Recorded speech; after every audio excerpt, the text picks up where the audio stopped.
Katakan Roh Allah, hidup penuh hidup.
Saudara yang kekasih dalam Tuhan, selamat pagi.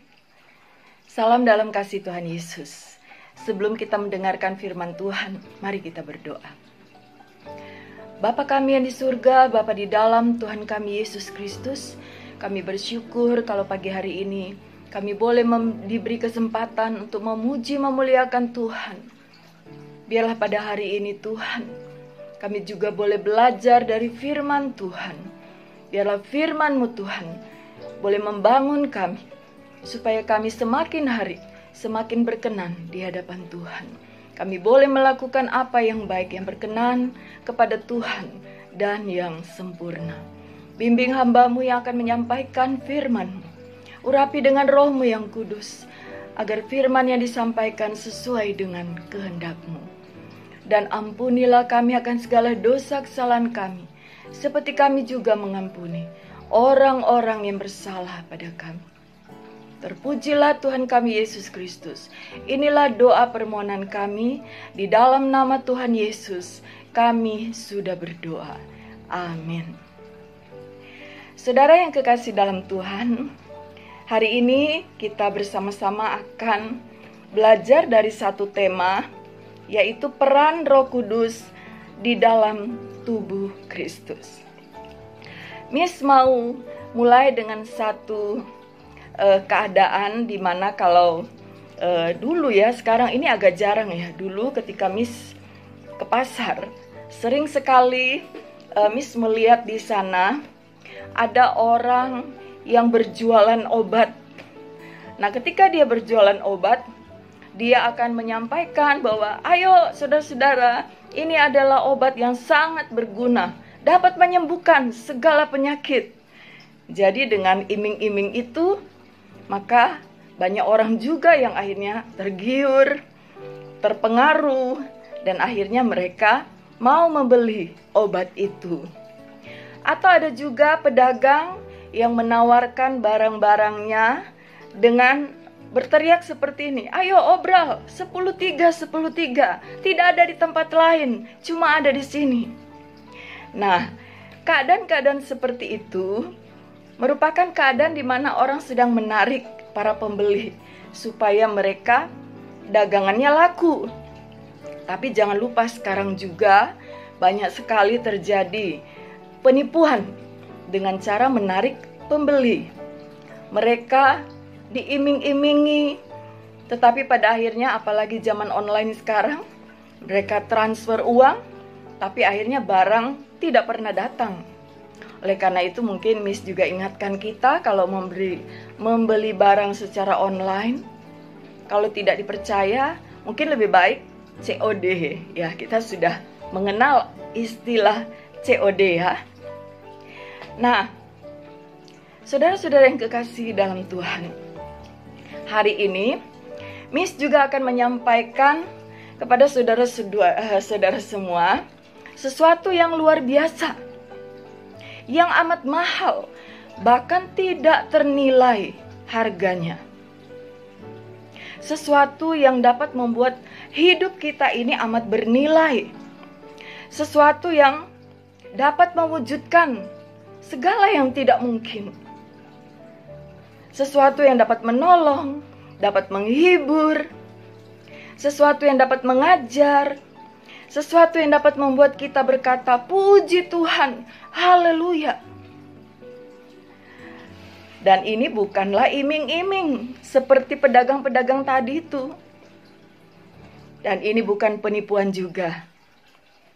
Tapi ini juga bukan jimat atau opo-opo atau apalah yang dikatakan orang pakai ikat pinggang yang punya kuasa. Bukan. Tapi ini sesuatu yang tidak ada tandingannya. Sesuatu yang sangat dibutuhkan oleh semua manusia. Tapi sayangnya, sesuatu ini tidak diberikan kepada semua orang. Sesuatu ini karena begitu mahal harganya, dia tidak bisa dimiliki oleh semua orang. Tapi dia bisa diberikan gratis kepada orang-orang yang ditentukan untuk menerimanya. Waduh, apakah itu? Sesuatu itu adalah Roh Kudus. Jadi sesuai dengan tema kita, peran Roh Kudus di dalam tubuh Kristus. Nah, Miss tidak sedang jual obat ya. Miss sedang ingin menyampaikan kabar ini kepada kita tentang Roh Kudus. Roh Kudus itu adalah Allah sendiri. Allah yang berkuasa, Allah menciptakan langit dan bumi, menciptakan kita dan semua ciptaan yang lain. Jadi Roh Kudus itu adalah Allah. Oleh karena itu dengarkanlah baik-baik tawaran yang akan firman Tuhan berikan kepada kita, supaya kita bisa memiliki Roh Kudus. Karena hanya dengan adanya Roh Kudus dalam kita, maka kita bisa menjalani kehidupan kita ini dengan berhasil, menikmati berbagai hal yang luar biasa yang akan dilakukan oleh Roh Kudus. Kita akan baca dulu dalam Kisah Para Rasul 2. Misalkan bacakan dulu ayat 1 sampai dengan ayat 8. Lalu kita akan sambung dengan ayat 41 sampai 47. Kisah Para Rasul 2 ayat 1 sampai 8. Demikian firman Tuhan. Pentakosta. Ketika tiba hari Pentakosta, semua orang percaya berkumpul di satu tempat. Tiba-tiba turunlah dari langit suatu bunyi seperti tiupan angin keras yang memenuhi seluruh rumah di mana mereka duduk. Dan tampaklah kepada mereka lidah-lidah seperti nyala api yang bertebaran dan hinggap pada mereka masing-masing. Ini adalah para murid. Maka penuhlah mereka dengan Roh Kudus. Lalu mereka mulai berkata-kata dalam bahasa-bahasa lain, seperti yang diberikan oleh Roh itu kepada mereka untuk mengatakannya. Waktu itu di Yerusalem diam orang-orang Yahudi yang saleh dari segala bangsa di bawah kolong langit. Ketika turun bunyi itu, berkerumunlah orang banyak. Mereka bingung karena mereka masing-masing mendengar rasul-rasul itu berkata-kata dalam bahasa mereka sendiri. Mereka semua tercengang-cengang dan heran, lalu berkata, "Bukankah mereka semua yang berkata-kata itu orang Galilea? Bagaimana mungkin kita masing-masing mendengar mereka berkata-kata dalam bahasa kita sendiri, yaitu bahasa yang kita pakai di negeri asal kita?" Kita lanjut ke ayat 41 sampai 47. Mari kita baca. Cara hidup jemaat yang pertama. Orang-orang yang menerima perkataannya itu memberi diri dibaptis, dan pada hari itu jumlah mereka bertambah kira-kira 3.000 jiwa. Mereka bertekun dalam pengajaran rasul-rasul dan dalam persekutuan, dan mereka selalu berkumpul untuk memecahkan roti dan berdoa. Maka ketakutanlah mereka semua, sedang rasul-rasul itu mengadakan banyak mujizat dan tanda. Dan semua orang yang telah menjadi percaya tetap bersatu, dan segala kepunyaan mereka adalah kepunyaan bersama. Dan selalu ada dari mereka yang menjual harta miliknya, lalu membagi-bagikannya kepada semua orang sesuai dengan keperluan masing-masing. Dengan bertekun dan dengan sehati, mereka berkumpul tiap-tiap hari dalam bait Allah. Mereka memecahkan roti di rumah masing-masing secara bergilir dan makan bersama-sama dengan gembira dan dengan tulus hati, sambil memuji Allah. Dan mereka disukai semua orang. Dan tiap-tiap hari Tuhan menambahkan jumlah mereka dengan orang yang diselamatkan. Nah, saudara yang kekasih dalam Tuhan, firman Tuhan pada hari ini menyatakan bahwa Roh Kudus yang dijanjikan Tuhan Yesus ketika dia kembali ke surga sudah datang. Dan itulah yang terjadi pada para murid pada saat itu ketika mereka disuruh untuk berkumpul di Galilea. Roh Kudus datang kepada setiap murid, dan apa yang terjadi ketika Roh Kudus datang kepada mereka dalam bentuk lidah-lidah api yang hinggap di kepala mereka. Di situ dalam ayat-ayat firman Tuhan yang kita sudah baca tadi, mereka dapat berkata-kata dengan bahasa yang lain yang tidak pernah mereka ketahui sebelumnya. Dan ternyata bahasa itu adalah bahasa-bahasa orang-orang yang berkumpul pada saat itu. Sehingga firman Tuhan pada saat itu bisa didengar, bisa dimengerti. Mereka bisa mengerti apa yang sedang dikatakan oleh para rasul yang dikatakan orang Galilea. Tapi kenapa mereka bisa berkata-kata dengan bahasa dari orang-orang yang ada di situ yang berkumpul pada saat itu? Jadi itulah pertama kali kita melihat kuasa Roh Kudus yang luar biasa. Kuasa Roh Kudus yang diberikan kepada para murid, kepada orang yang percaya kepada Tuhan Yesus. Dan kemudian apa yang terjadi di dalam ayat 41 sampai dengan 47, Roh Kudus telah membuat jemaat yang mula-mula itu begitu kuat. Mereka bisa sehati, mereka bisa saling menolong. Mereka bisa membuat orang-orang saling mencukupi. Jadi di sini kita melihat Roh Kudus mengubahkan kehidupan orang-orang yang percaya kepada Tuhan, percaya kepada Tuhan Yesus. Dan pada saat itu dikatakan ada 3.000 orang yang percaya. Jadi kita melihat kuasa Roh Kudus mengubah para murid itu, dia dapat mengabarkan Injil pada saat itu. Sehingga ada 3.000 orang yang percaya. Dan bahkan dikatakan di situ tiap-tiap hari Tuhan menambah jumlah mereka dengan orang yang diselamatkan. Saudara-saudara yang kekasih di dalam Tuhan, beruntunglah kita pada hari ini jika kita diingatkan bahwa ada kuasa Roh Kudus yang begitu besar dalam diri kita, dalam diri orang-orang yang sungguh percaya kepada Tuhan Yesus. Orang-orang yang mau datang kepada Tuhan dan bertobat dan mau mengikuti ajaran dan firman Tuhan yang sudah diberikan kepada kita semua. Dan Roh Kudus ini tidak akan pernah meninggalkan orang percaya. Tapi Roh Kudus bisa dibuat berduka.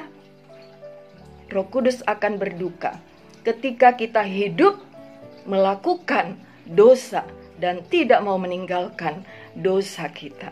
Oleh karena itu, Tuhan memberikan jalan keluar kepada kita, bahwa ketika kita berdosa, maka kita harus bertobat, mengakui dosa kita.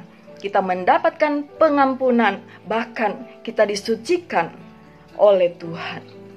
Jadi di sini kita melihat Roh Kudus yang ada dalam diri kita itu adalah Roh Kudus yang begitu berkuasa. Akan tetapi kehidupan manusia tidak berarti karena ada Roh Kudus maka dia tidak punya kelemahan lagi. Tidak berarti bahwa dengan adanya Roh Kudus kita tidak akan lagi pernah gagal, tidak akan pernah lagi melakukan kesalahan. Tidak seperti itu. Tetapi dengan bertobat, maka kita akan diampuni, kita disucikan. Maka pada saat itu kita akan melihat Roh Kudus akan membuat kita semakin tinggi, naik terus, mencapai kehidupan yang Tuhan sediakan bagi orang-orang yang mau hidup taat kepada Tuhan. Ada kemenangan demi kemenangan yang akan dibuktikan sendiri di dalam diri orang yang memiliki Roh Kudus. Jadi Roh Kudus sendiri akan membuktikan kehadirannya dalam diri kita. Kita hanya perlu menyadari bahwa di dalam diri kita sebagai orang yang percaya ada Roh Kudus di dalam kita. Dan Roh Kudus akan melakukan segala rencana dan kehendak Allah dalam diri setiap orang yang percaya kepada Tuhan Yesus. Jadi, saudara-saudara yang kekasih dalam Tuhan, jikalau pada saat ini kita sedang berada di dalam pencobaan, kita sedang berada di dalam ujian, tantangan, dan apapun yang mungkin membuat kita menderita, membuat kita sering bilang, aduh aku stres. Saudara, ingatlah, mari terus percaya bahwa di dalam dirimu ada Roh Kudus. Panggillah Roh Kudus, supaya dia boleh memberikan kekuatan kepada kita. Sampai kita berhasil menang. Walaupun sebelumnya mungkin mengalami kekalahan, kegagalan. Tapi karena kita percaya ada kuasa Roh Kudus dalam diri kita, kita akan segera bangkit. Kita akan kembali dan menjadi lebih kuat. Jadi jangan mau mendengarkan kata-kata iblis yang berkata bahwa kamu sudah kalah, dan kamu tidak bisa berhasil. Jangan dengar, karena itu adalah perkataan iblis. Tapi di dalam kekalahan itu, mari kita lihat apa yang sedang Tuhan rencanakan. Apa yang sedang Tuhan ajarkan pada saat itu. Roh Kudus akan berbicara kepada setiap kita masing-masing. Di dalam setiap situasi kita. Karya Roh Kudus ada dan akan selalu memberikan pengharapan yang terus-menerus kepada kita. Oleh karena itu, marilah kita terus berdoa, kita terus berjuang. Ketika kita sedang mengalami masalah, penderitaan, ujian, pencobaan, ingat, ada Roh Kudus dalam kita. Dan pada akhirnya, Roh Kudus yang akan memberikan kita keberhasilan, kemenangan demi kemenangan ada pada kita. Karena ada kuasa Roh Kudus. Dan yang paling penting adalah Roh Kudus akan membuat kita berbuah dengan buah Roh Kudus. Misal kita masih ingat buah Roh Kudus itu, ayo kita ingat terus. Sehingga kita bisa mengevaluasi, kita bisa mengecek terus diri kita. Apakah buah Roh Kudus itu sudah ada dalam kita? Sudah kita nikmati? Kalau belum, ayo kita kejar, kita minta kepada Tuhan supaya kita punya buah Roh Kudus. Jadi akhirnya, saudara-saudara yang kekasih dalam Tuhan, sudah adakah Roh Kudus dalam dirimu? Sesuatu yang luar biasa, yang tak ternilai harganya, yang diberikan secara gratis kepada orang-orang yang percaya kepada Tuhan Yesus. Sadarilah kehadiran Roh Kudus itu dalam diri kita. Dan jika kita sudah sungguh-sungguh percaya kepada Tuhan Yesus, kita sudah bertobat, kita sudah mengaku Tuhan Yesus sebagai Tuhan dan Juru Selamatnya, mau menerima firman-Nya dan melakukannya, di sanalah Roh Kudus akan terus memenuhi kita. Dengan membaca firman Tuhan, berdoa setiap hari, Roh Kudus terus memenuhi kita. Jadi jangan lupa. Karena itulah jalan kita untuk tetap percaya bahwa kuasa Roh Kudus itu tetap ada pada kita. Dan nikmatilah kuasa Roh Kudus yang luar biasa itu, yang akan melakukan segala sesuatu yang mustahil bagi kita. Karena kita percaya dan kita setia menantikan wujud nyata dari kuasa Roh Kudus dalam kita. Saudara-saudara yang kekasih dalam Tuhan, khususnya untuk anak-anak kelas 12, Miss mungkin tidak bertemu lagi. Bahkan sekarang ini Miss pernah bertemu dengan anak-anak kelas 12, beberapa orang.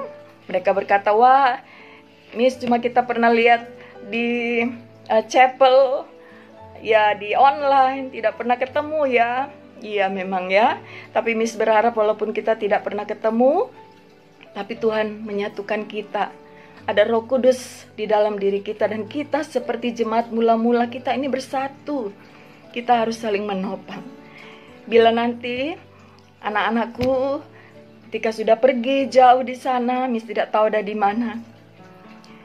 Jika kalian ingat dan mau mencari sesuatu melalui Miss, tetap Miss siap untuk melayani.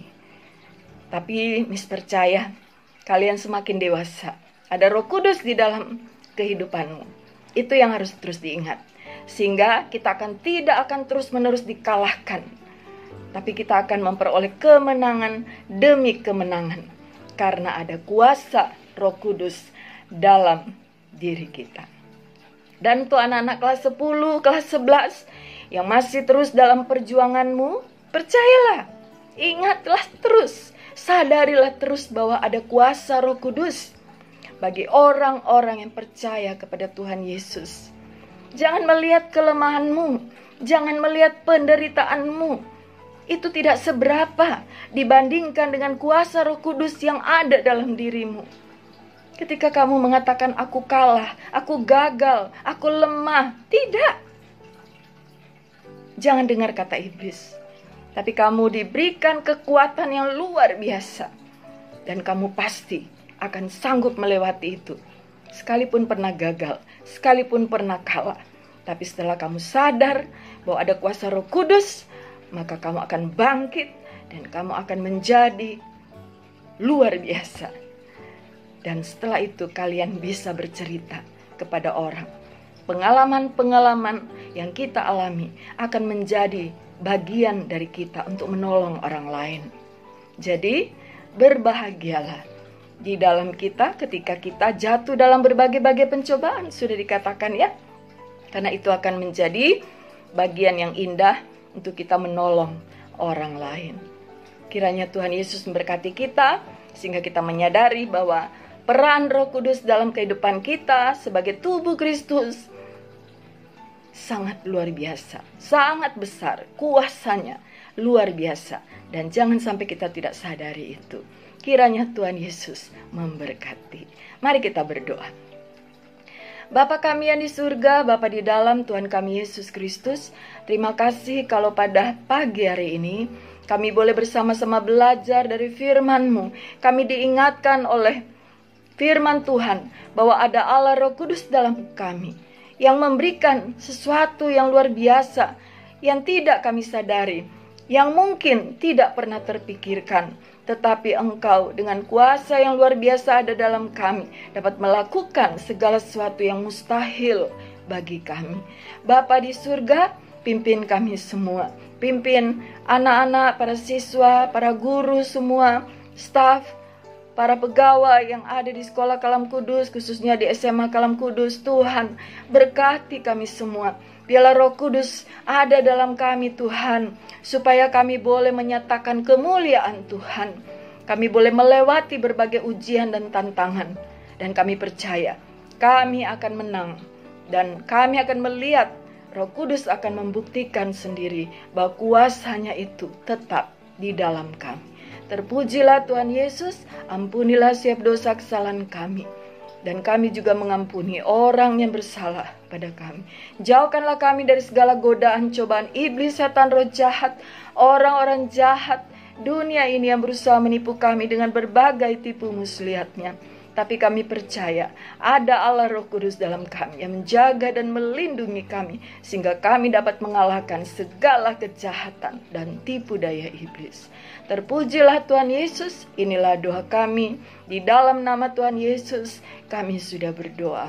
Amin.